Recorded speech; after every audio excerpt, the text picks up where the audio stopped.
Hey, Jeannie. Hi, Tosh.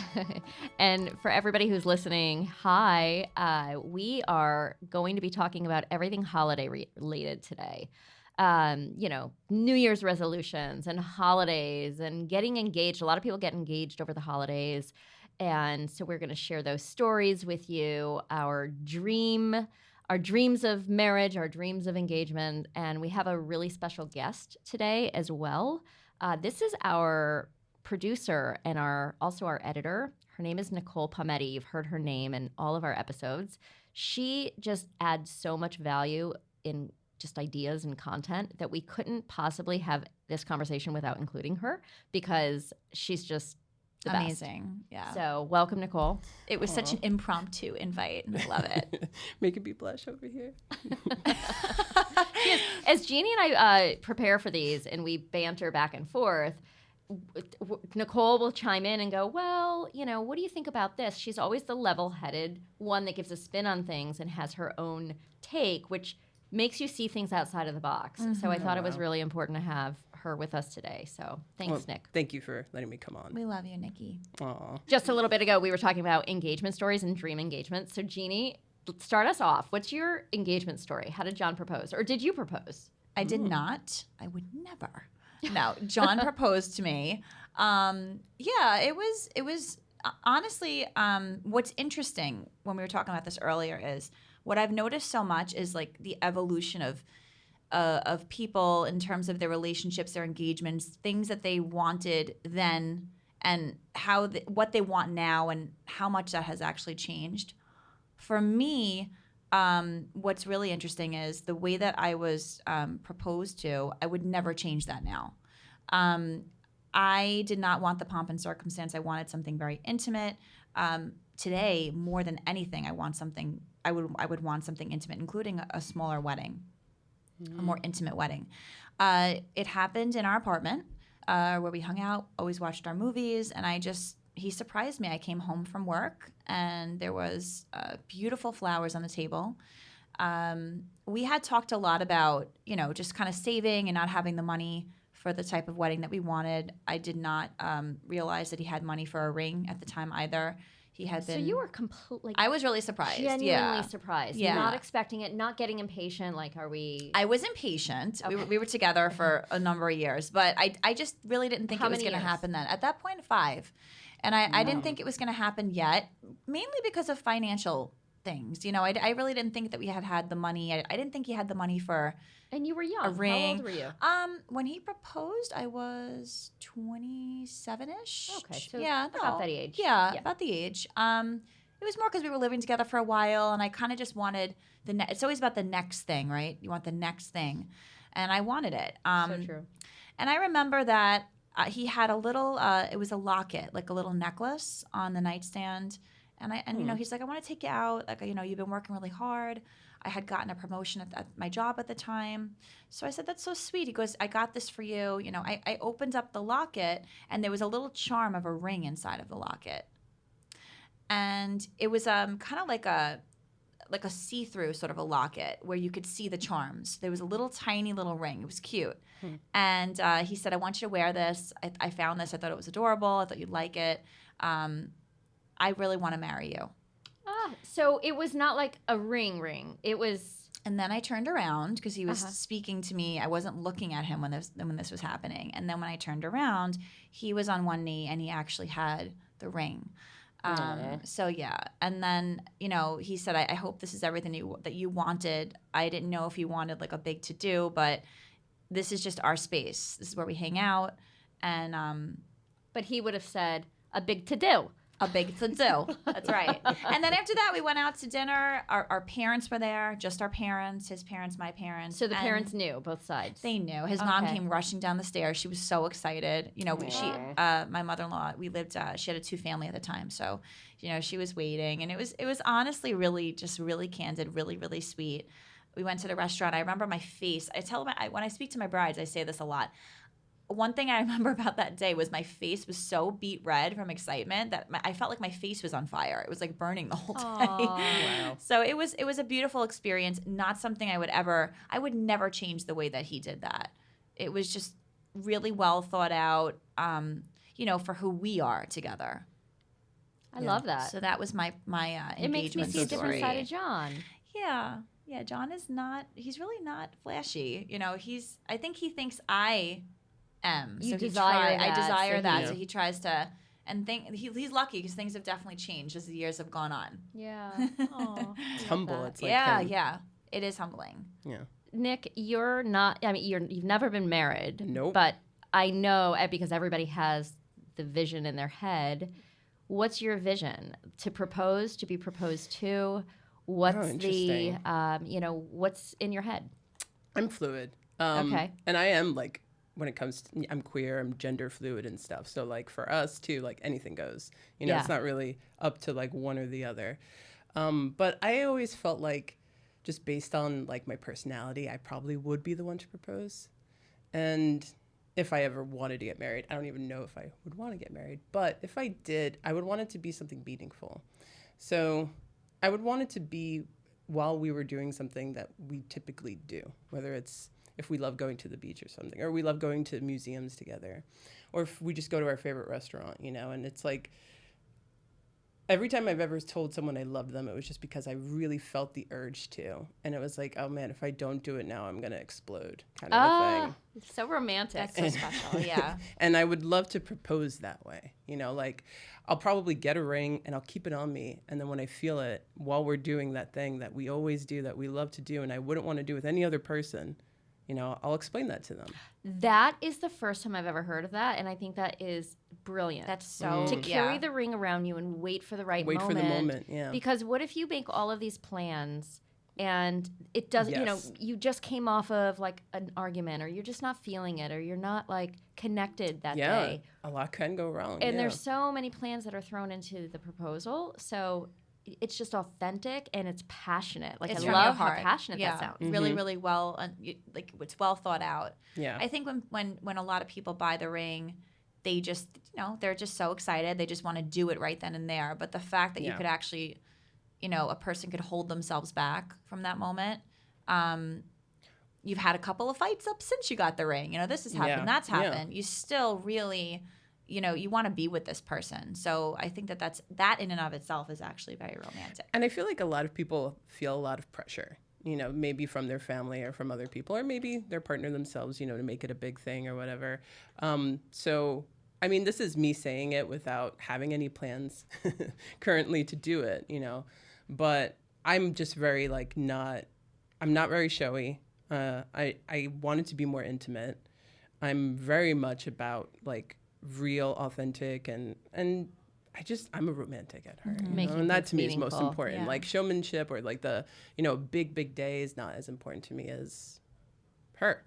So Such a healthy mindset too. It really, really is, because truthfully, that's what life is. Life it does evolve into a space where you can't always have a big party and a big celebration for whatever reason. yeah, And Good point, Jean. and then it's just the two of you. yeah. So I think when you enter into such a commitment with that mindset, you're really setting yourself up for success, honestly. What about you though, Natasha? What's your story?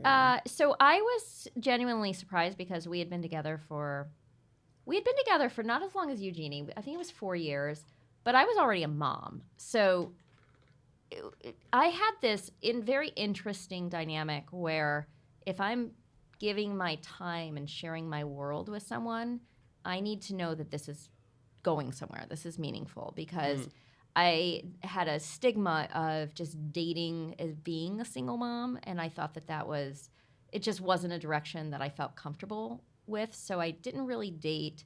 When I started dating my husband, it was in my mind like this is it. So let's just get this party started and get married and everything. And he had said pretty early on into our relationship, it was a year in where I was already expecting to be proposed to. Mm-hmm.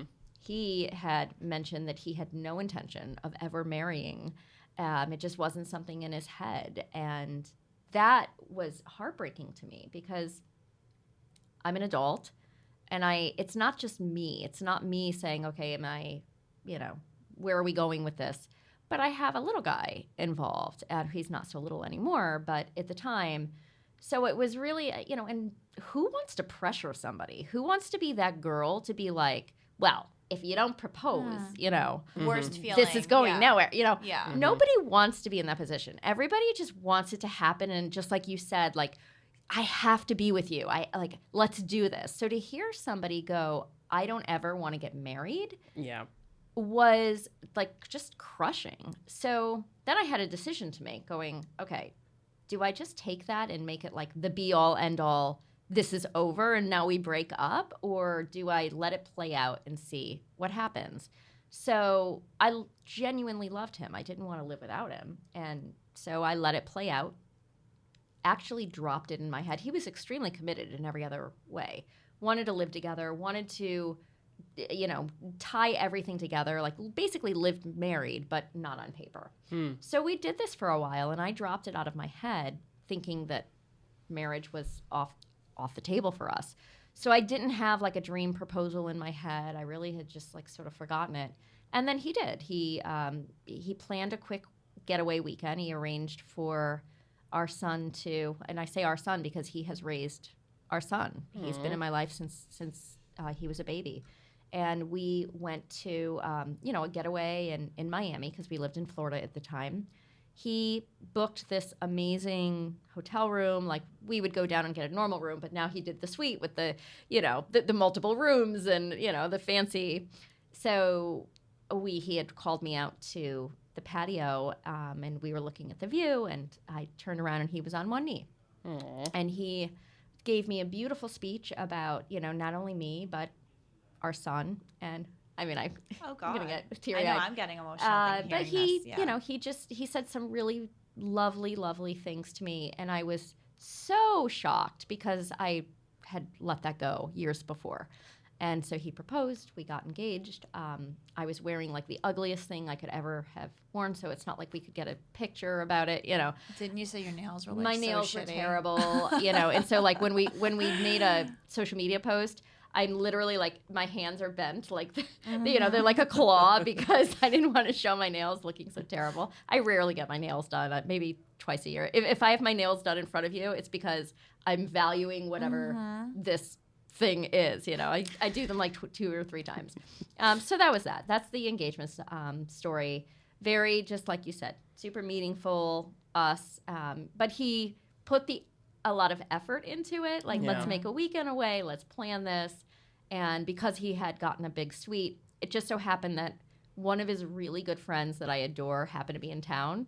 So he stayed with us in the suite. So we had the whole weekend, like, with Carmine, his really, really good friend. And so, like, all of our engagement pictures that weekend are like... And then Carmine. me, my husband, and Carmine. Well, listen, kudos to... I also wanted to make a side point listening to you. I think I'm a mom now, so it particularly makes me emotional to hear. For all those brides out there who are already moms, it's so special when you have a partner that's willing to come on board. It's such a responsibility to have your own kids, and let alone to raise someone that's not your own child too. I think that is a testament as well to how much this person really means to you. And I have a girlfriend that is literally going through this now. I remember her telling me before she recently got engaged. She has a son in a previous marriage, and her telling me, I said to him, it's not just me you're proposing to. Like, I'm a package deal. I come with something very precious that you're also proposing to as well. Yeah. And that just like kind of stuck with me. I said, wow, that's a different circumstance, but again, such a testament to someone's love for this person. Absolutely. And I heard it from, all of my family members. They had pulled him aside one by one. And, I was the one who had a baby out of wedlock. And I come from a Catholic family. So little by little. The bloom is off the rose, Natasha. He was pulled aside and genuinely thanked. It was, we just want to thank you for taking this on. Okay. Oh my gosh. It was so formal. And it was really a little ridiculous and archaic, but thank you so much for taking this on and, basically like getting her off of our hands for us. Even though I was like, I was independent and doing fine. But Oh my that was a little side funny Archaic story. is the word. So That's hilarious. I know. So it's the holidays, and this is when everybody gets engaged. So this is why we told our engagement stories. Not everybody, obviously, but we know because we work in the wedding industry, and the amount of meetings that Jeannie and I have during the holidays are insane. Happy holidays. Yep, that's right. Like, here we go. Because you're all getting engaged right now. So we wanted to talk about, like, do you do your weddings over the holidays? Do you do them in the summer? Like, what's the best? Yeah. What's the best? Like, what are your thoughts on getting married during the holiday? Like, actually, not only getting engaged in the holidays, but attending a wedding. What do you think about that? I mean, I love Christmas season, and I love December. It's my season. I'm a Sagittarius. I think it's the best overall energy. Saggy. So I love all things like positive energy, and weddings are a lot of fun to attend. I've attended a winter wedding in February. I was a part of one. Actually in a previous episode with Rolando. And he wanted like a big Game of Thrones winter wedding. Oh, this is Thank great. God that didn't happen. That's the best. But it was just like, it was like everything feels different in the winter too. Like especially in our area, the Northeast, when it's colder, and January and February, like people are like hibernating more. So like to be able to like have a party in that time is great. Have something to look forward to. Yeah, but Christmas season is different because everybody's out and the energy is intense and everybody's shopping and everybody's busy and stuff. It's a vibe. It's a vibe. It's Yeah. a vibe. It's very pretty. Everything is decorated to the nines. Just Yes. even if you're just simply outside, winter photographs so beautiful. They're so stunning. Beautifully, Best yeah. lighting. Snow So is stunning. stunning. Stoic. It's just still. Yeah. There's just something about it that's like Like ethereal you and like the amazing. trees Yeah. and- Yeah. Yeah, especially if there's snow on the ground. So that's amazing. Hey, if you're a couple and you can take on planning on top of holiday stress, like more power Yeah. to you. I would not be able to do that. I wouldn't. Yeah. Well, my birthday's and your birthday's And in my birthday's December, also in December, so but it just I feels mean, a lot. it would be too much. It would. Yeah, I mean, I think it's all personality based. Like we said, it's a vibe. If you can multitask beyond, then why the hell not? Because it really is such a cool, fun energy. Yeah, the pictures are awesome. There's nothing enhancing. Well, it's interesting. It's like this weird dichotomy because there's so much enhancement in a wedding photo with snow in the background, but yet not. Like you don't have all the flowers and the sun and the trees and the colors. It's just very, very bare and the two of you, but yes, yet so much enhancement with all of that serenity. True. That's an aesthetic. It totally is. Yeah, again, holiday planning, stressful. Holiday weddings, stressful, but still so much fun. And I really think that it has to do with what people can actually take on for themselves. True. For sure. I don't think I could. I can't multitask for anything. Like I can't. Like if I'm writing something and people are talking to me, like I'm like, sorry, what did you just say? Yeah. Like, so I wouldn't be able to. But kudos, and I would love to attend a Christmas wedding. I would too. I don't think I've ever been to one, a Christmas wedding. You know what? I haven't either. I've been to winter weddings, but no, I mean, I'm into themes. I think it's cool. You know, Yeah. I feel like I haven't attended many weddings, so I don't know why. But that's not job related. Yeah. Yeah, that's not job related. True. But I'm thinking of. I really don't know. I think because as I was in those wedding years, most of my friends, like we lived so far apart that like. I don't know. Some people flew in for my wedding, but I didn't fly to theirs. So, Oh my God. I freaking love weddings. I do. I do I too. love I like going attending to them, weddings. but a They're lot like- of it had to do with the fun. Like I just didn't have the funds to travel and then, True. Yeah.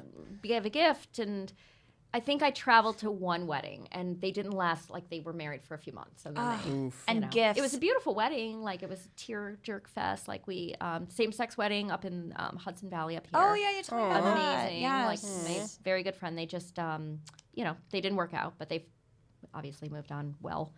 And yeah, so Wow. I actually did attend a Christmas wedding. Now that I remember. you did. Was Yeah. it like when? It was on December 2nd. Now I remember. But that Okay. couple actually just had a baby. Ah. Yeah, but it was very like. Do you know the New Jersey venue, Mill? The Mill. I think it's the Old Mill or something. Yeah, Old yeah, Mill Old Inn. The Old Inn. Mill. Yeah, it was Yeah. at Old Mill Inn. Yeah, and all the pictures. My sister photographed that, so it was like a family friend. So it was like a whole thing. Yeah, and now I remember, like, there were freaking Christmas trees everywhere. I can't believe I forgot it. Yeah, it Yeah. was fun. It was a lot That's of fun. the best. Really Christmas pretty. trees. I'm picturing red. I love Christmas trees. And yeah. it's very flattering lighting. Have you ever Yes. taken a picture of yourself next to your own Christmas tree or holiday lights? Many. It's the best lighting. More than I so can count. That's it just occurred to me. I was like thinking of the twinkling lights, and it is just the most, it's like candlelight. Like it's just, It is really Yeah. so beautiful. it's very flattering. It's so, narcissism season in the Singari household the minute the tree goes up, The minute okay? the tree goes So up. how about that? Photo, It's the most wonderful time of year. What about New Year's? Let's talk about resolutions. Specifically for couples. We put together a list of things that we feel would be nice to take into the new year with us, of things that you should focus on with your partner. And, we're going to talk about them because these are things that came up where we all had our own opinion on them. Yeah. Yeah. The first thing is going to the gym together. Yeah, this is interesting. Tosh, you felt like it was a turnoff, right? So, okay. So we were thinking like going to the gym, that's the most obvious. You hit the new year and like the gym memberships go up. And what if you commit to working out together? And do you think that that's sexy? Like to watch your man or lady or, partner like work out, make a sweat. For me, I would be incredibly attracted to watch my husband have talent. So like when he plays basketball and plays basketball well, that's attractive to me because he's good at it. But I don't necessarily think that I would get turned on by watching him like on the treadmill or lift weights or something. That's not my thing, but it might be for other people. Yeah, I like it. I like seeing. I have to disagree.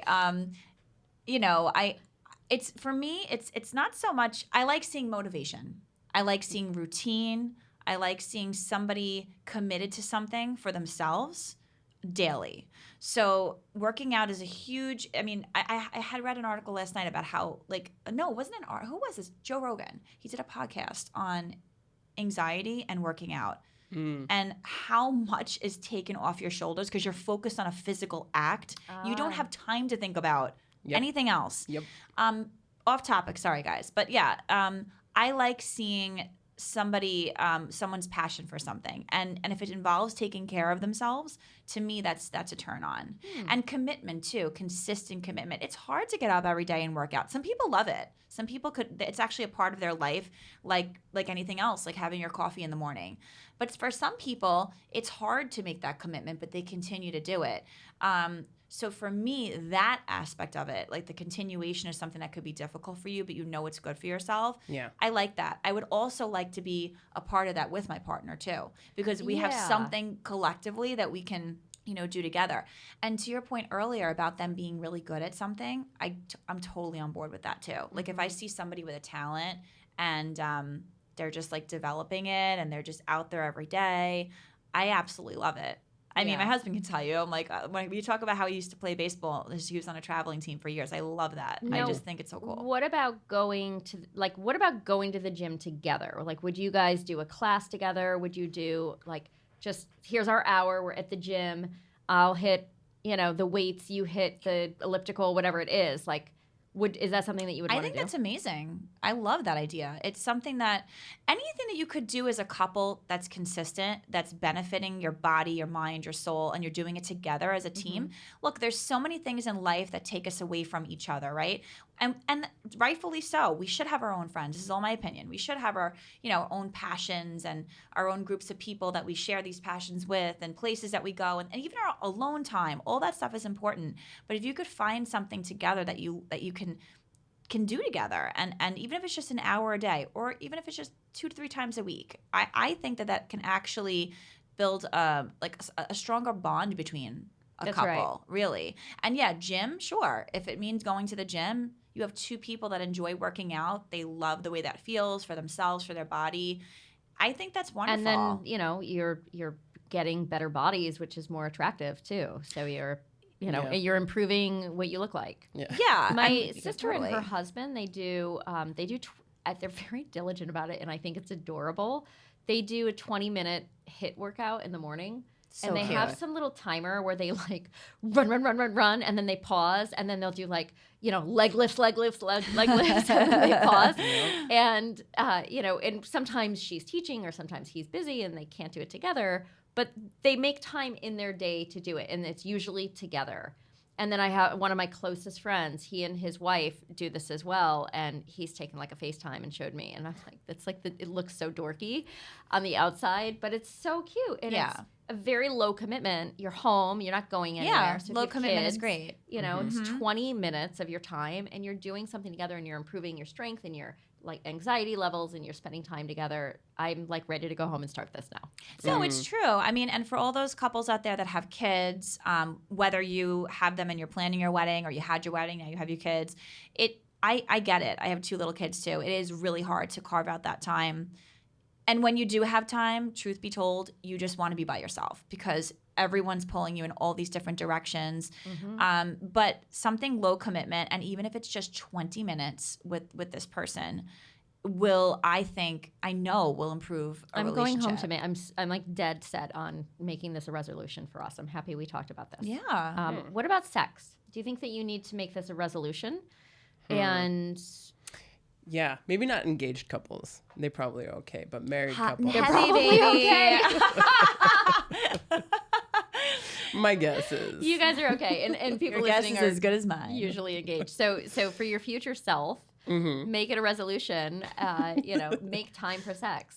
What does that mean, make time for sex? Does this mean like you're scheduling it? That's the thing, yeah. This feels like it's made for people who have been together for a long time. And is it a turnoff to schedule sex? That's a good point. Yeah, because like what you said with your proposal, you just want it to be like in the moment. And like, I think that is so important. Organic to just have is things important. like authentic and happen naturally, right? But then if you've gotten to that point in your relationship when you're not having it, and it almost like to the point where it needs to be addressed or people's needs aren't fulfilled, what do you do? How do you approach that too? It is tough. So in that sense, you have to. You just have to, hopefully you know your partner well enough that you know how to. So keep it in your mind. Yeah. Keep it present in your mind. Like we haven't been intimate in, a couple of weeks or however long. Yeah. And this can't go any longer. We have to make like, I don't care if I'm initiating or we talk about it and we make a plan for it.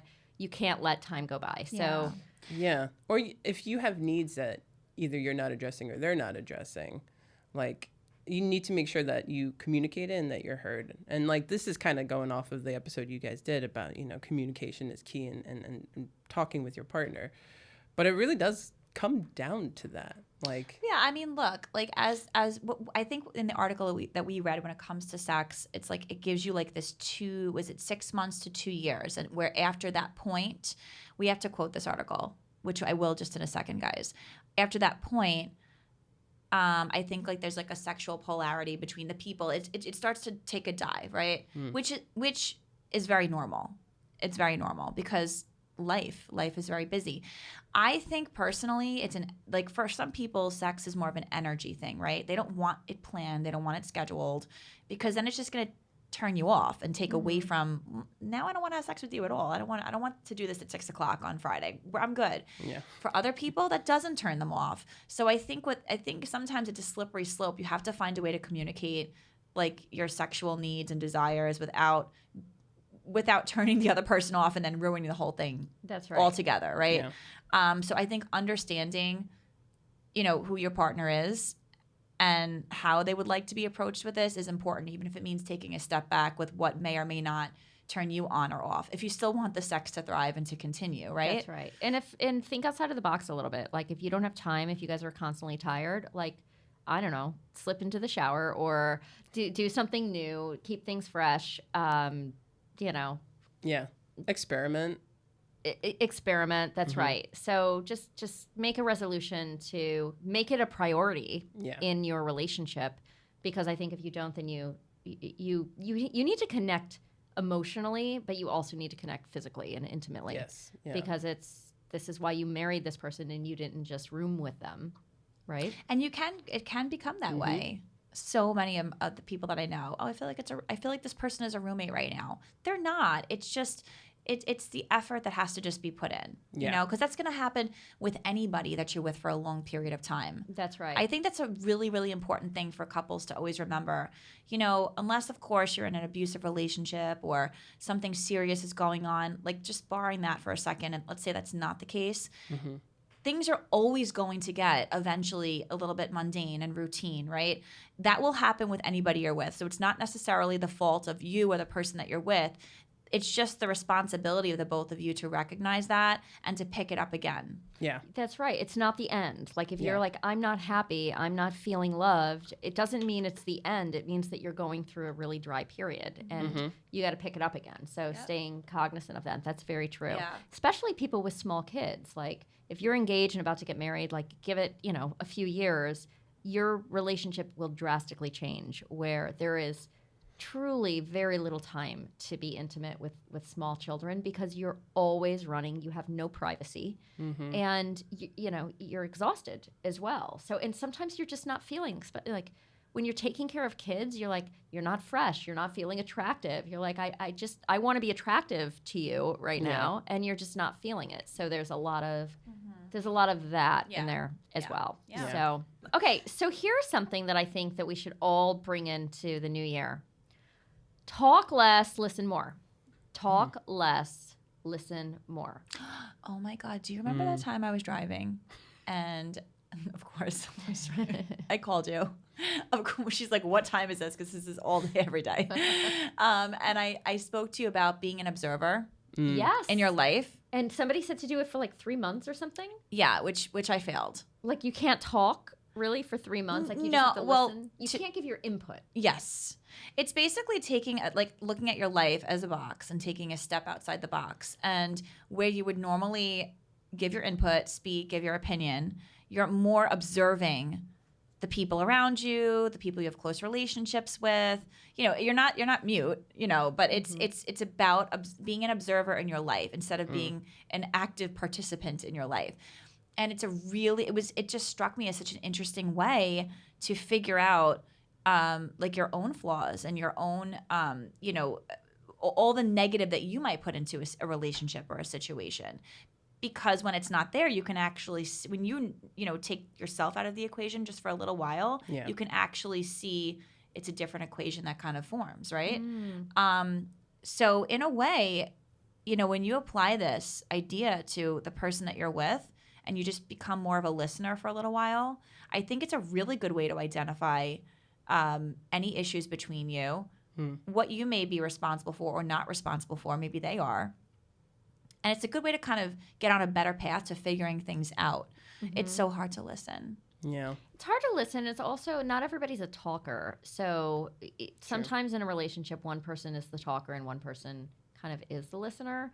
So we go back and forth where my husband will like talk and talk and talk.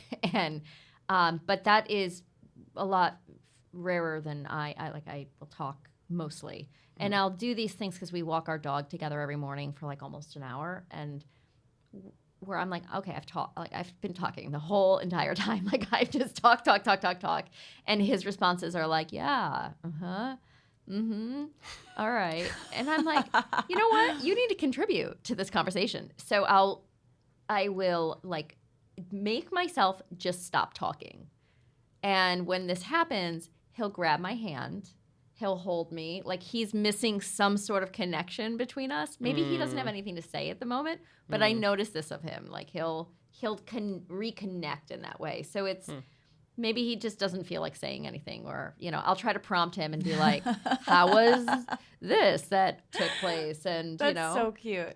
Or like Jean never runs out of things to ask somebody. She will go deep. If you just said I had a tuna fish sandwich for lunch, she will get why you feel hungry and why you feel that tuna fish goes for lunch and what did your grandparents... first experience? Yeah, your grandparents. When did your grandmother first make a tuna fish sandwich? That's right. And do you have these like, you know... That is not a good thing. Did you feel loved when you were a child? Okay. So, yeah. So I think it's just be more aware, right? In the moment with your partner. Yeah. Yeah. And don't get angry if you find that you have a quiet partner because maybe you've been doing too much talking, and they got so used to just being quiet. That's right. You know? Yeah. So I think it fixes a lot. Just being aware, going like, maybe they want quiet time. And I don't think it is Yes. he wants quiet time. I think it's he's just not thinking of anything to say in the moment sometimes, you know, because sometimes he literally talks my ear off, and sometimes he doesn't. So, but I'm always aware of it because this is how women think. Like, we're always like thinking of other people. Like, am I talking too much? Am I talking too little? Should we hold hands? You know, even though we've been married forever now, like, you know, it feels this way. We're still constantly like, how can I make this better and improve it? It's very Capricorn. Oh my God, too. the classic Capricorn. question too. I'm always like, is everything okay? Yes. Just being quiet. Everything's fine. Yeah, I'm all set. So yeah. I think another thing that we had discussed was sharing your successes with the person that you're with. Yeah. Is really important. We're so used to kind of calling up, I mean, at least now too, friends right away. That's right. You know, you call up your girlfriend, you call up a best friend, you gossip on the phone, you tell them a story, you call up your mother, whatever the case Who's is, right? your person? Like, your spouse should be your person. Yeah. Yeah. And making that a habit, right? Because we forget. That 100%. Putting them is your inner circle, like the innermost circle should be your partner. There was that we learned this in our like premarital counseling that we did, and what we were told to do was take your right hand and hold your left elbow. Take your left hand and hold your right elbow. Now lift your elbows so that they're directly in front of you. So now you've made an empty circle in front of your body.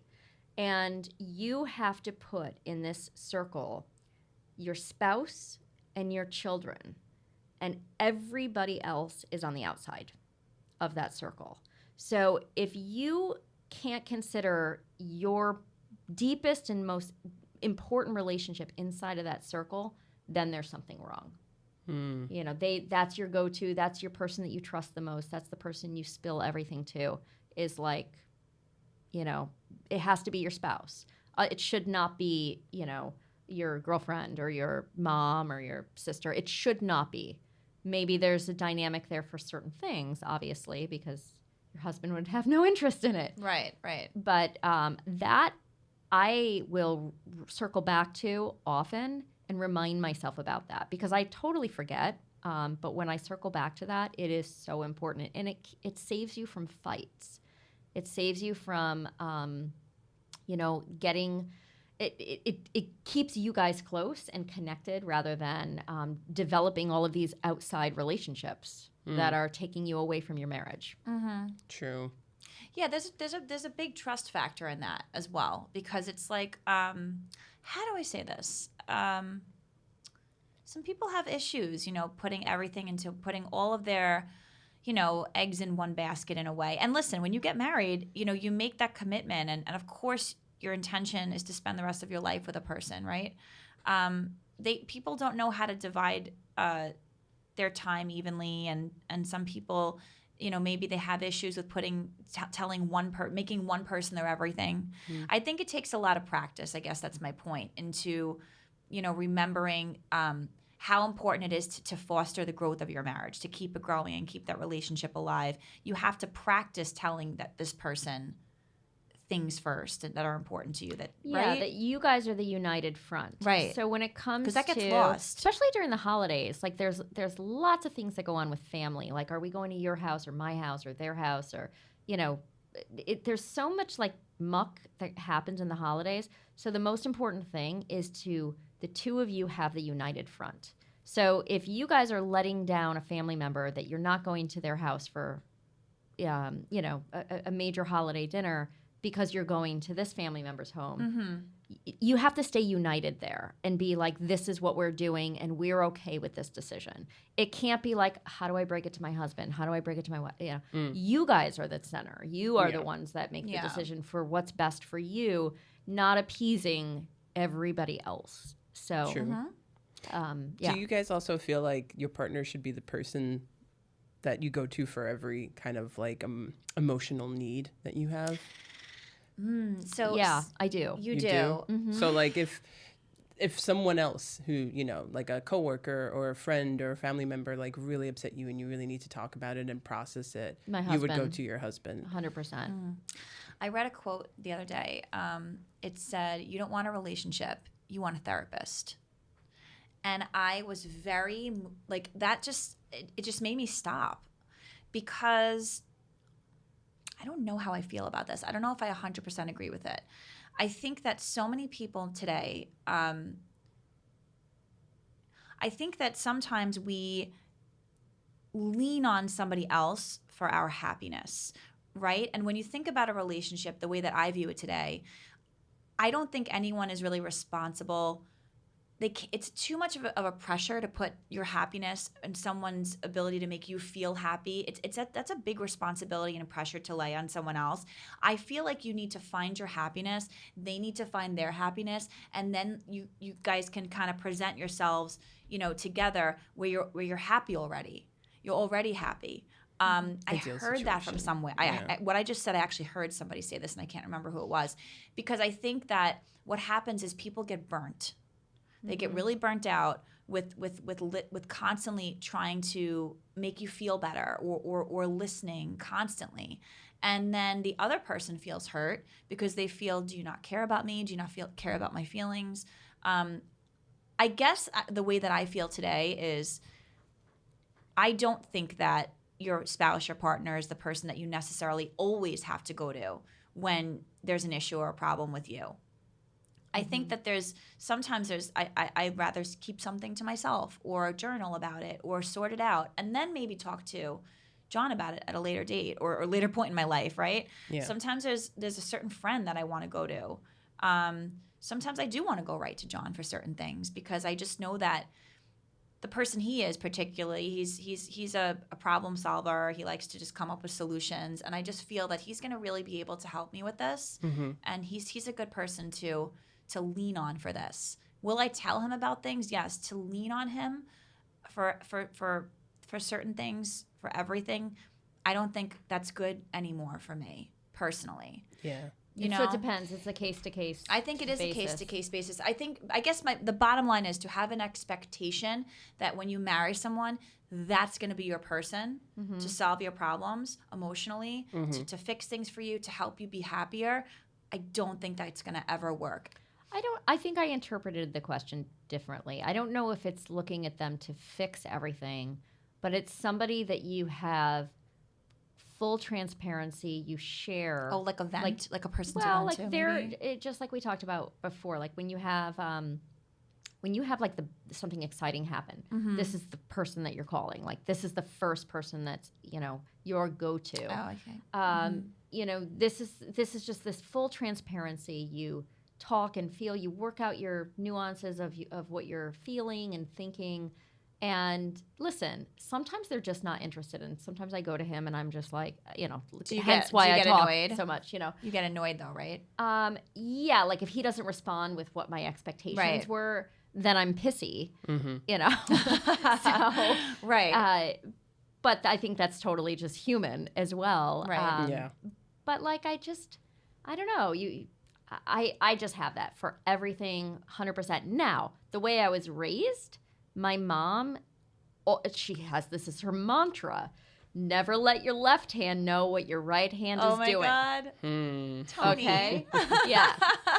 Never let your left hand know what your right hand's doing. Like, everybody should have secrets. Everybody should have this, you know, personal things that are just yours, or, you know, you gotta things respect that you don't that. share. It's your life experiences. It's where you come from that lead you to how you feel about things. And everyone, you might not agree with it, but it's not your experience. And I think that's a good way to live your life, especially when you're talking about relationships and how other people do things in their relationships, or how they think about certain things, right? Something along the line must have happened with me that led me to feel the way that I feel. Like, I have to keep this to me. I don't feel safe. So I think that's why I reject that. Right. Oh, because it's a safety thing. It's like, I want to feel safe. I gotcha. I want to feel full, like, open and be able to share every little nook and cranny. You know, how do you feel, Nick? Yeah. Do you share is it a safety issue, or is there something wrong with the relationship if you keep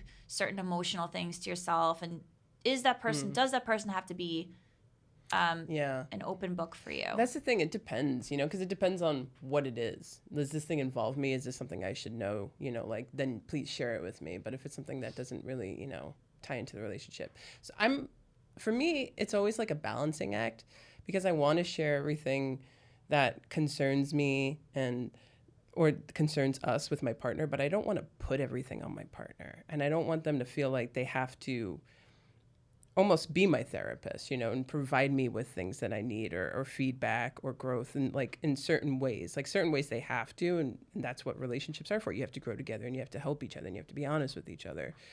But if it's also something that is just a me problem, does that concern them? Is that their job, as my partner, to help me through it? Or is this a me thing? I get it. But I think also, as somebody who would be your partner, if they're feeling that you're going through something, they're going to pick up on that immediately and go to you and say, you're off today. What's going on? Like, that's somebody who's connected and caring. Yeah. You're off. Let's talk. We do this to each other all the time. Something's off. I'm not feeling like your normal self. What's going on? You're not being honest. Tell me something happened. And then it ends up getting brought up anyway. Yeah. So it depends. You know? It depends. I mean, and it is like a balancing act. Like, you definitely need to share and you need to be open. You need to be honest, but you don't want it to also become like, I know a lot of people who get into relationships and one person's kind of like the therapist and one person's the patient, and then you see relationships transform into that. And I think there's also a difference between I can't tell you something versus I'm choosing not to because, like you said, I don't want to put something on you. Yeah. So I think actually that's a very important point. Knowing that you're with somebody that you feel that no matter what you can share something with, and they'll listen to you and they'll just be there for you, whether it be advice or just listening, no advice at all. That's very important. I want to make that clear. I think you do need a person. I think it's very, very special to have a person like that in your life. I think my point was from your end, from my end rather, or someone else's end, they're just the decision to share and to do that, or not do that. I don't think it would pave the way saying that this is not a healthy relationship if you're a person that chooses not to, lean on someone or share certain things with them that are bothering you per se. Yeah. That I think that's, maybe it is a case by case basis, but that's just sort of how I feel about it. Definitely situationally based too, Yeah. Sometimes a situation will come where it's like your family's on one end and the partner's on the other, and it's like, what do I do? So it's like everything's different. Right.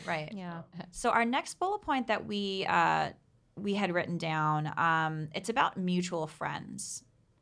Finding some mutual friends and how that can enhance your relationship. What do you guys think about that? Yeah, I think it's a challenge. It's very, very difficult to find like that perfect fit where, if you're both a heterosexual couple and, does he like him as much as you like her, and or vice versa? Like, do you enjoy each other's company? We have so many couple friends where like one of the couples, one person annoys the hell out of me, or vice versa, where we're like, okay, I'll go for you. I hear that a lot. I hear that a lot from like, I'll go for you.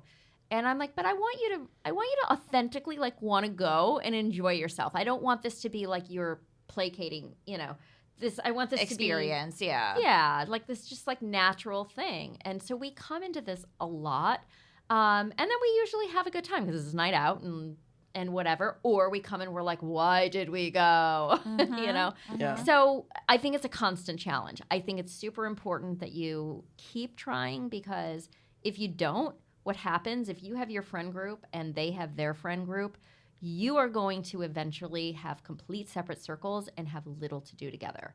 Coming back to me going like, you're the united front. Like, if you're always out with your girlfriends and they're always out with their friends and this does not mingle, that's two lives that are, what do you call that, parallel lives? No. They're just like not crossing paths. That's like you're like two passing ships. Yeah. It's important to have independent friends for sure. Yeah. Like go out and explore different sides of you. But yeah, you should also, I think, strive for mutual friends. What do you think? I agree. I agree. I mean, I think both are important. You have to have like the friends that you can, like, like these are our friends, but you should not have, all your friends shouldn't be separate from your partner, but also all of your friends should not be also your partner's friends. Like, I feel like you need both. I know a couple who, like, they don't do anything apart, but every time I see them, I hear little quips that they'll make at each other. I'm like, well, that's because you do everything together. Yeah. You don't have then they have nothing lives. fresh to like bring to the table and talk about. I was just going to say, you have nothing to talk about. Yeah. You really have nothing to talk about. Also, like, if you don't do anything separately, then like I hate to say it like this and this sounds pessimistic, but that like also gives someone more like to criticize about you almost, especially if you've been together for a long time or something. Codependent too, which is it is kind very of codependent. unhealthy. Yeah.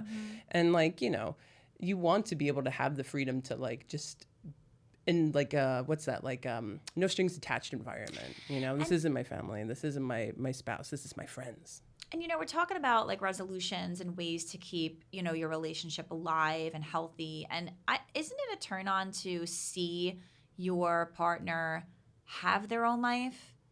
In a way, having a project that they love, or friends that they see, and anyone that's always clinging to you. I mean, besides it being unhealthy, I don't know how you can keeping that spark. That's just my opinion. Obviously, there are couples that, like you said, they do everything together, but I would have questions about how you can continue that without how can you always have things to talk about when you're, you know what I mean? Yeah. So it's a balance. Again, balancing act. Yeah. That's for me. That's like key to everything, really. Yeah. It should never be like one extreme or the other extreme. Right. So let's finish with what I think is the most important, and this is if this is missing, I feel like your relationship is going to fail.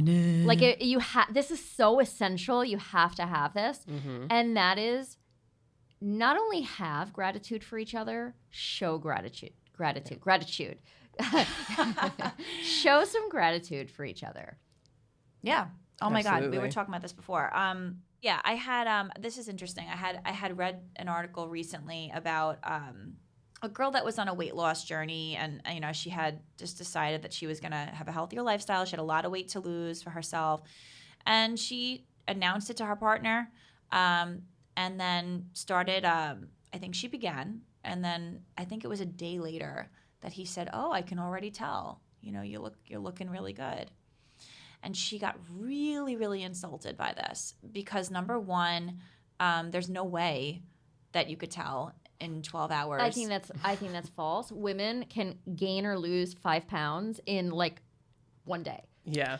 Do you know? Okay. Well, Bloat. Yeah. she felt It was disingenuous. correct. Okay. Correct. So, do you give compliments just to make that you may not really believe in what you're saying, just to make the person feel good is the point, because you love them and you want to encourage them? Or are you just like super duper honest? You know what I mean? And then, that's how you would extend your gratitude for who they are down the line. You've been working so hard, good, whatever you want to say to the person. I don't know. I just thought that it was an interesting point. Yeah. No, yeah, I actually completely agree with you. I mean, like, I feel like most people can tell, when it's really coming from the heart and when you mean something, other than when it's like, oh, it's my turn to tell you what you're supposed to hear. Yeah, that would piss me off too. Yeah. And it just wouldn't feel the same. You can feel the difference in it. So, but it is hard because sometimes, you might not be as connected to what the moment requires. And I don't know, it's tough. Like, so since I'm not married and stuff, like, what are some of your advice for like a listener too? And like ways that you feel like you've been shown gratitude, or ways that you like to express your own gratitude? So I always look for patterns. What does my husband do over and over and over again? Because these are things that obviously are important to him. So like everybody has their things. I cannot leave a dirty dish in the sink. Not for a moment. Like the second I dirty a spoon, it gets washed and put aside, or it gets put into the dishwasher. Like it's my thing. His thing is making the bed. So the second his feet touch the ground, the bed is made, period. I might circle back, like, when I go take a shower or whatever, and then make it then. It's not my priority. So that's something where like I see what he does in his habits, and this is a really superficial trite thing, but like I see what his habits are, and then I'll acknowledge that. Like, you know, when he travels, because he travels a lot, I never make the bed. Like I get up earlier than he does, so he's still in the bed. I can't make it, and so he gets up and he makes the bed immediately. So when he travels, I miss that about him. So I'll bring that up and say like, you know, I miss that about you, and like you make it beautifully and I don't. Yeah. You know, things like that, and things that I wish that he would do. I'm such a person that wants to be complimented and acknowledged. Like if I've put effort into the way I look, like you better drop the world and tell me like, oh my God, you look so good. And you know, this is it's a balance between like wanting, you know, somebody to be grateful for you, but also like dropping your expectations, right? That's such a good point. Because like Yeah. our expectations are like the bane of moments. Yeah. It's so true. Yeah. Yeah. I think it's just really understanding what makes this person that you're with feel loved, and Yeah. kind of negating the things that make you feel loved just for that minute, because they could be really different, you know? So, you know, my husband can care less about anything that I say, like word-wise, compliments-wise, But complimentary. he's a service person. Like Very he much wants you so. to. Yeah. So, you know, if he wants, if I'm trying to show my appreciation, I might do a task that he normally does so that it's done already. You know, we have a house, we have kids now, so you know, the garbage, collecting it all, so that all he has to do is just run it out or something like that. You know, I mean, we tend to have our own little tasks. It's not that I can't do what he's doing and vice versa, but it just sort of happened that way for us, right? Or how about like those little surprise texts where you're like, I just want you to know how happy I am that you're my partner. Yeah, well, so for us, you know, he wouldn't care so much about that. Oh, you know, 'cause he's not a words person. Yeah, but I do. Yep. And that's actually something he did for me recently, which is, you know, that doesn't happen a lot, but it meant a lot. You know, I had gone out and, you know, he thanked me for kind of getting all the kids in order, the house in order, so I was able to do what I had to do when I went out, when I went to work. So that meant a lot to me. So that was his way of showing gratitude, you know? Yeah. I really think gratitude, the thing about gratitude is I feel like it could be just so simple. Yeah. It really isn't this, doesn't have to be blown up to be this large thing. It's the little things, I think, that really can change the way a person feels. That you can show them something very small and it will change everything. But I for think them. it needs to be discussed regularly. Oh, yeah. I think it should be part of the like your daily conversation of Yeah. something that you are grateful for in your life. Oh, of that's what beautiful. you share Yeah. together. Yeah. Could be specifically to them. A lot of what we discuss is like just what we share together. Like Right. we built this together, or we achieved this together. I'm so grateful for that. We do that a lot. And if we get out of that, I feel like very testy, you know? I was going to say, it keeps you happier. Mm-hmm. I can't think of one person that would say, you know, just reminding yourself of the things that you have with this person. I feel like that keeps you happier as a couple. Yeah. So I said this was the last one, but there's one more that's super important, and that's just laugh. You got to laugh together. Humor. Oh, God. Humor. I saw some statistic that was like they asked couples that were happily married and then couples that were not happily married, like a bunch of questions, and it was like a 96% accuracy rate. Those that explained the happiest quality of their spouse, like their favorite quality of their spouse was they make you laugh. That's great. That's what made the marriage last. And if you were asked, does your spouse make you laugh, and you said no, then those were guaranteed to end in divorce. Yeah. That's what it was. Oh, wow. That's crazy. Cheers That to you, makes John. I sense. always think you're funny. There you go. Yeah. Someone with a good sense of humor is just totally. And the best. sometimes it doesn't have to be like necessarily funny, but like they make you laugh. Like they it could be something so stupid and they make you laugh. Or make a joke out of things. Totally. That is a huge, guys, couples listening, make a joke out of things. Yeah. Even, you know, I found that worked for me. In the middle of an argument, of a fight, diffuse it, find the humor in something, make a joke out of something. Correct. That will work. Yeah. Most times. Most times, yeah. Yes. Yeah. Happy holidays. Happy holidays, guys. Thanks, Nick.